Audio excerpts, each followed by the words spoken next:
இன்றைக்கி வந்து பார்த்தீங்கன்னா நம்ம வந்துட்டு சிக்கன் டிக்கா மசாலா செய்ய போகிறோம். ஆக்சுவலாக வந்துட்டு இருக்கோம் என் ஃப்ரெண்ட்ஸுக்கெல்லாம் வந்துட்டு நான் செஞ்சு கொடுக்க போகிறேன். நான் வந்துட்டு வீட்டில் ப்ரெட்டு ஆல்ரெடி செஞ்சு எடுத்துகிட்டு வந்தேன். இப்போ வந்துட்டு நம்ம ஃப்ரெண்ட் ஆஸ்கர் இவர் வந்துட்டு மெக்சிகோலேருந்து வந்திருக்காரு. சிக்கன் வந்துட்டு ரெடியாக இருக்குது, இங்கே மேரினேட் பண்ணுது. ஸோ வந்துட்டு மேரினேட் பண்ண சிக்கனை வந்துட்டு அப்படியே வந்துட்டு ஃப்ரை பண்ணிகிட்ருக்கோம், ஃப்ரெண்டை ஃப்ரை பண்ணிகிட்ருக்காரு. அடுத்தது வந்துட்டு கிரேவி பண்ணுறதுக்காக ஆனியன், அப்புறம் வந்துட்டு க்ரீன் கொரியாண்டர், மின்ட்டெல்லாம் வந்துட்டு நம்ம கட் பண்ணி எடுத்து வச்சுட்டேன்.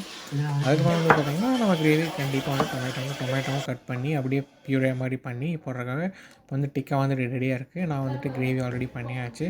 இப்போ வந்து டிக்காவா மசாலா போட்டுட்டு டிக்கா எல்லாத்தையும் அப்படியே நம்ம வந்துட்டு இது பண்ணிட்டு ப்ளஸ் இந்த ஃபேட் க்ரீம் வந்துட்டு ஆட் பண்ணிட்டோம்னா நமக்கு சிக்கன் டிக்கா மசாலா ரெடி. நான் ஆல்ரெடி பண்ணி கொண்டு வந்த பரோட்டா வந்துட்டு ரெடியாக இருக்குது. ஸோ அதில் வந்துட்டு நான் இதை வந்துட்டு வச்சுட்டு சர்வ் பண்ணிடுவேன். கிட்டத்தட்ட ஒரு 10 ஃப்ரெண்ட்ஸ் வந்தாங்க. இப்போ வந்து பார்த்திங்கன்னா அழகாக அப்படியே எடுத்து டெக்கரேட் பண்ணுறதுக்காக நான் வந்துட்டு பரோட்டா மேலே வந்துட்டு சிக்கன் டிக்கா வச்சுட்டேன். இப்போ ஒரு ஃப்ரெண்டு வந்துட்டு கொரியாண்டர் லீவ்ஸும் வைக்க சொன்னேன், வச்சுட்டு அதுக்கப்புறம் வந்து பார்த்திங்கன்னா மின்ட்டு, அதுக்கப்புறம் ஆனியன். ஸோ இப்படி சாப்பிட்டா வந்துட்டு டேஸ்ட்டாக இருக்கும். ஸோ இந்த ப்ளேட் பண்ணிவிட்டு நான் எல்லாத்துக்கும் கொடுத்துட்டேன்.